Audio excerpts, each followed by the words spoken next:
नमस्कार, माझं नाव ॲडव्होकेट रविराज मोरे.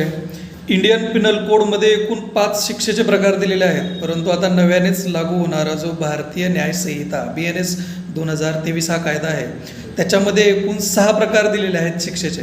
त्यातला पहिला जो प्रकार आहे तो म्हणजे मृत्यूदंड, ज्याला आपण डेथ पनिशमेंट असं म्हणतो. भारतामध्ये फाशीची शिक्षा दिली जाते. दुसरा जो प्रकार आहे तो म्हणजे जन्मठेप, ज्याला आपण आजीवन कारावास असंही म्हणतो. तिसरा जो प्रकार आहे तो म्हणजे कारावास. त्याचे पुन्हा 2 प्रकार पडतात, एक साधा कारावास आणि एक सश्रम कारावास, ज्याला आपण कठीण परिश्रमाचा कारावास असंही म्हणतो. चौथा जो प्रकार आहे तो म्हणजे फॉरफिचर ऑफ प्रॉपर्टी, ज्याच्यामध्ये संपत्तीची जप्ती केली जाऊ शकते. पाचवा जो प्रकार आहे तो म्हणजे फाईन, ज्याच्यामध्ये आर्थिक शिक्षा दिली जाऊ शकते. आणि नव्यानेच लागू होणारा जो 6वा पनिशमेंटचा प्रकार आहे तो म्हणजे सोशल वर्क, सामाजिक सेवा, ज्याच्यामध्ये जज असे कमी ऑफेन्सेस आहेत ज्याच्यामध्ये जज